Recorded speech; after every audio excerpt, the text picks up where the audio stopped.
Kenapa nih Ron? Apanya kenapa? Apa bahasa Indonesianya shock? Kayak tulis Dewi Rengganis itu kayak ciri khas dari Kabupaten Probolinggo Probolinggo sendiri dengan warna-warnanya itu yang berani tapi gagah. berani tapi gagah. Warna-warna pesisir dan tanah. Jadi seperti warna tanah itu kan ada macam-macam kalau kita lihat itu. Ya tanah kan ada warnanya ungu. Ya, Kenapa kok lebih bagus yang ini? Mari bangga berbatik. Assalamualaikum warahmatullahi wabarakatuh. Balik lagi bareng gue Mr. Encim. Dan gue sekarang ada di Batik Tulis Dewi Rengganis Kabupaten Probolinggo. Dan di sebelah gue udah ada nih ownernya langsung, men. Alhamdulillah. Owner langsung bisa diperkenalkan diri Bapak ya. Sebenarnya kurang tepat kalau owner ya. Jadi saya masih menjabat di sini sebagai manajer marketing, staff manager. Itu sih lebih tepatnya. Jadi bukan owner. Kalau ownernya sendiri ada. Siapa ownernya? Ownernya namanya Bu Rusyami. Nah, itu siapa yang sama ya? Nah itu ibu saya. Sama aja Bapak. Ini gue sikan nggak nama nih. Beda kan? Ada struktur Oh, organisasi. siap, di bener situ. banget. Kenapa nih Ron? Apanya kenapa? Kenapa ya? Kenapa namanya Batik Tulis Dewi Rengganis? Pastinya dong. Oh gitu ya.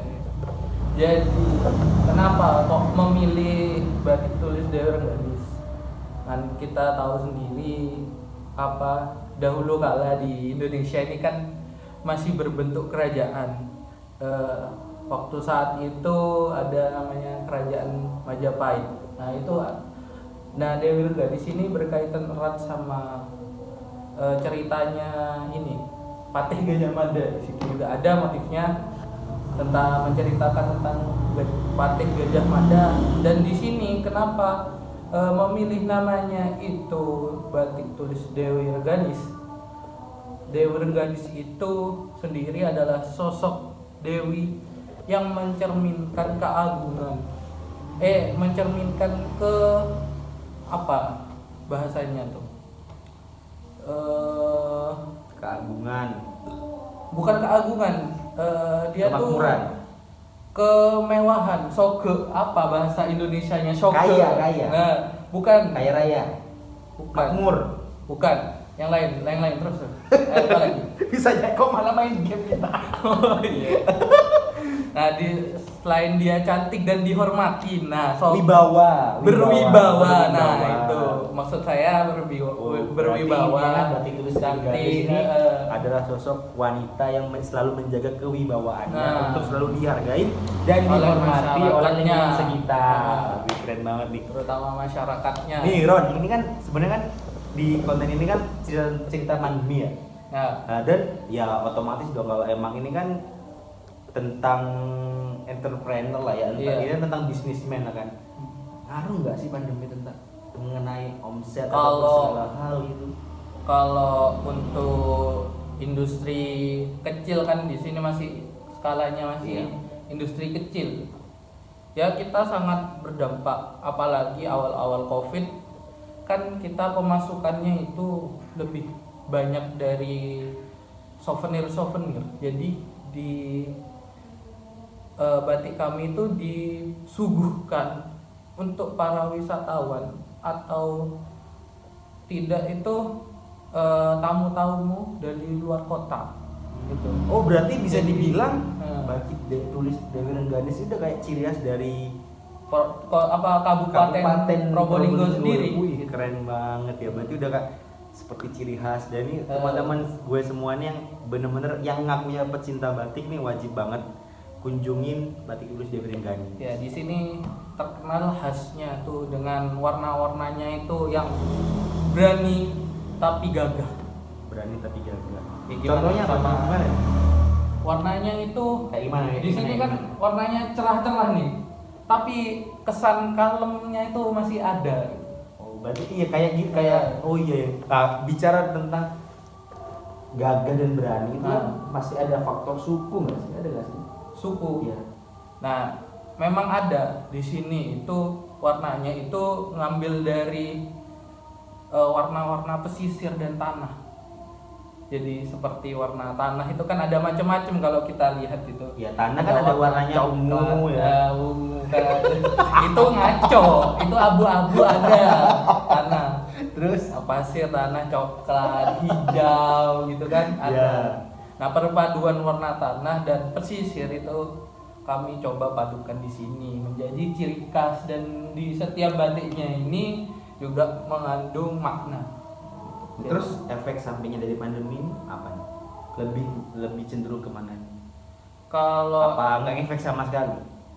efeknya banyak efeknya. Yang paling bener-bener lu buat mikir keras deh. Yang buat mikir keras itu selama ini kita itu terjebak di zona nyaman. Zona nyamannya itu offline gitu.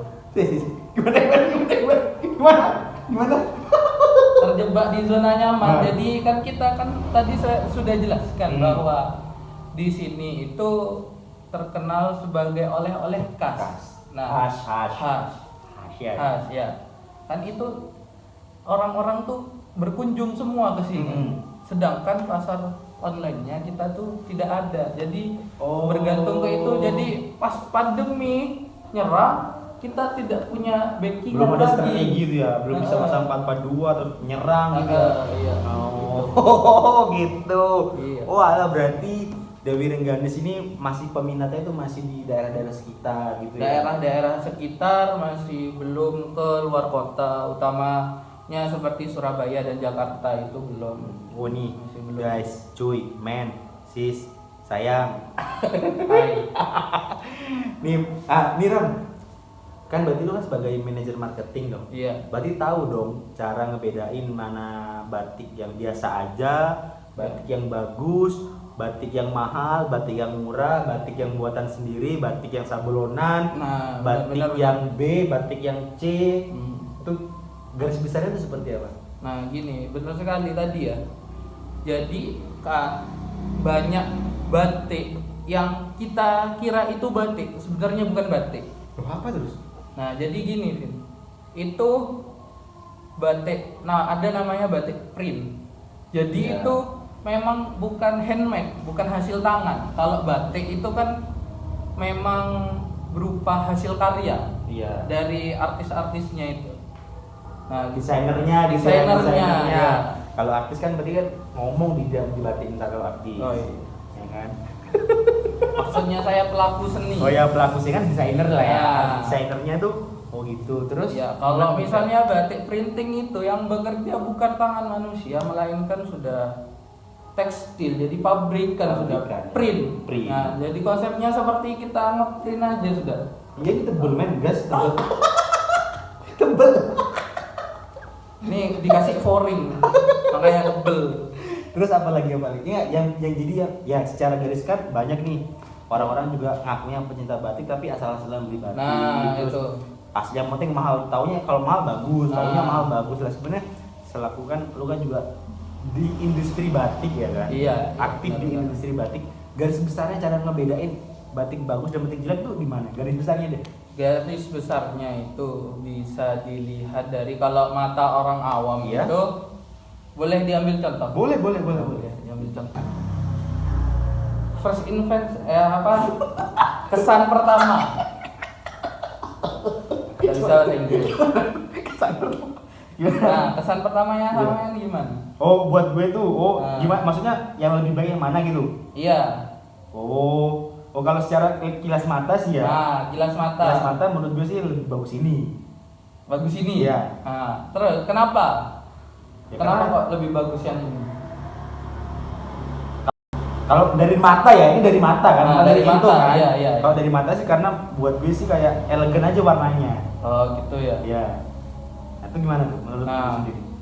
Jadi yang benar itu batik itu tidak bisa, memang kalau pasar online itu tidak bisa tidak bisa sembarangan memang. Oh, gimana? Jadi ada ciri-ciri khususnya. Jadi kalau misalnya dilihat dan diraba di terawang itu, jadi akan kelihatan bedanya kalau batik yang murah. Maksudnya itu kalau di sini kebetulan tidak ada batik printing sendiri. Oh. Kalau untuk contohnya nggak ada. Oh iya. Cuman ini perbedaan batik bagus dan kurang bagus. Yang biasa saja. Biasa saja. Biasa saja, ini bisa kita raba. Oh, diraba. Ya, disentuh. Nah, Dilihat kainnya ini kan ada kayak serat-serat kasarnya Iya. gitu. Nah, sedangkan ini halus, Mas. Oh iya, halus. Halus. Juga kalau misalnya kena cahaya ini bisa kayak Warna lampu warna gitu. bukan lampu. Ada LED-nya di sini. Jadi gimana kalau kena matahari? Gimana? Bisa ngilap, tahu ngilap sama Mengkilap. Mengkilap ya, mengkilap. Orang desa. Jadi nanti bisa ditranslate. Iya, mengkilap. Terus? Kilap. Dan di sini juga terlihat dari motifnya saja kan sudah berbeda. Iya sih. Kalau ini kan Simple. jarang-jarang simple. Simple. Kalau ini kan lebih rumit. Gitu. Berarti intinya yang di antara berdua ini yang lebih bagus dan biasa saja yang mana? Kalau dari sudut pandang orang industri batik ya. Kalau industri batik pasti milih yang ini. Oh, Soalnya yang lebih bermotif ya. lebih bermotif dan ada patternnya biasanya. Pattern. Patron. Kalau penjahit pasti ngerti yang Patron. Jadi itu kayak kita buat baju. Di sini ini sudah ada ininya, ada peta-petanya. Oh, ada petanya nih guys, ya. Ini Indonesia gitu kan. Pemetaannya itu ini jadi di sini itu Kacang. yang di sini nggak masuk dah tadi. Iya. Yang di mana? Nah, kalau yang di depan ini ya guys, ini bagian depan ini biasanya yang dipakai di sini. Oh. Nah, udah ada anunya kayak ada emang udah. patronannya Jadi sudah, kalau emang ada beli kain ukurannya. doang, terus jahitnya di tempat lain itu udah paham. Udah kayak paham, terutama di penjahit-penjahit di Probolinggo atau yang penjahit profesional pasti berarti- kalau sudah lihat kain ini sudah tahu. Oh, berarti kalau buat ukurannya penjahit yang nggak tahu berarti dia ternyata bukan penjahit, bisa jadi gitu ya. bisa jadi Ternyata itu dia abal-abal polisi gitu kan, Oranges, Naruto gitu kan. tukang somai. Somai bisa jadi. Nah, Oh. itu. Jadi kalau yang full gini nih, biasanya ini ada di bagian badan belakang sudah. Jadi kalau misalnya mau pakai di lengan itu jadi di atasnya kan ini nanti dipotong segini, Mas. Ya, jadi dipotong segini. Nah, ini dipotong segini kan sudah sampai sini kan. Berarti intinya kan semua kalau batik yang emang udah khusus buat ya emang udah bagus berkualitas tuh lu beli kainnya doang mau dijahit dimanapun udah nggak ribet dan emang udah ada patternnya masing-masing lah. Pattern tuh kayak lokasi titik di mana jadi lengan, di mana jadi kerah, di mana tempatnya kancing, tempat dada, dalam dada gitu kan. Apa dalam dada itu? Nggak ada, itu cuma bolak-balik aja sudah ini. Oh, Di sini juga ada bolak-balik. Kalau batik itu yang benar itu kita sudah bisa tandain dari nama sebenarnya. Dari nama di sini kita lihat. Kalau misalnya batik ini terbalik, tidak akan muncul ininya apa LED-nya tadi, cahayanya. kalau Gitu. batik kebalik gimana maksudnya? Oh, nama ini. Nah, ini ada nama Oh, kan. ada nama batik Dewi Rengganis. Batik Dewi Rengganis. Nah, kalau ini kan benar. Ya. Jadi kalau misalnya Dibalik. penjahitnya ini yang dijahit yang di luar ini Iya. tidak akan nampak bagusnya. Oh. Akan biasa saja. Berarti setiap batik itu udah pasti ada ininya gini ya. Ya kalau di sini. Kalau di sini. Ini ciri khas. Ciri Ini khas. ciri khasnya batik tulis Dewi Rengganis itu setiap batik. Ternyata gue juga baru tahu men, di sini tuh bukan hanya sebagai penjual, di sini juga industri bener-bener buat kainnya, bisa buat kainnya, bisa buat batiknya, bisa buat baju, jas, jadi baju seperti ini, tebel nih kan, tebel. terus bisa bentuk jas, kebaya, mau baju manten di sini ada, nanti bisa. Baju manten juga bisa di sini, terima jadi gitu bisa ya? Bisa di custom nanti sesuai keinginan. Jadi di antara motif-motif ini kalau misalnya ada yang mau di custom atau dicampur-campur motifnya itu bisa. Jadi kan namanya motif utama itu cuman yang ini, Mas. Yang ini, dua ini. Burung berarti backgroundnya ini bisa diubah nanti. berarti bisa sebenarnya kita pesan online, kita berada di luar kota, bisa terima jadi gitu kan? Bisa, terima jadi bisa. Ntar deh, berarti teman-teman yang benar-benar yang pencinta batik ini gue sih recommended banget ya. Ntar gue cantumin di deskripsi buat sosial medianya Batik Tulus Delivery Ganis. Di situ bisa semuanya kan? Bisa. Nanti ada WhatsApp-nya nanti yang dibagikan sama Instagram-nya. Nah nih kalau boleh tahu nih kisaran buat batik yang belum jadi baju ya. Iya. Harga terendah sama harga bignya tuh berapa sih di sini kira-kira? Kalau range harganya sendiri di sini itu mulai dari 150 Mas. Sampai yang paling mahal itu ada di kisaran harga 3 jutaan. Oh. Menurut gue sih balance nggak sih harga Iya. segitu, karena batik tulis ya, karena kan Nah, batik tulis kan emang kan harus kerjaan pakai tangan bener-bener, bisa request apapun, ambil batik dari sini, dan lu bisa cek aja di Instagramnya Batik Tulus Delivery Ganis udah banyak motif-motifnya ya kan? Udah Motifnya, harganya udah banyak, tinggal lu pilih, lu DM, lu pesen, lu booking, udah tinggal diterima, siap kirim kan? Siap kirim. Siap kirim. Insyaallah. Gila sih, keren banget sih. Nih closing statement deh dari lu sendiri ya untuk semuanya, entah tentang Batik Tulus Rengganis, entah tentang diri lu sendiri, tentang pemuda Nusantara, entah tentang siapapun. Closing statement dari Imran Rashidi selaku manajer marketing dari Batik Tulus Delivery Ganis. Kalau closingnya sendiri dari saya itu mari bangga berbatik.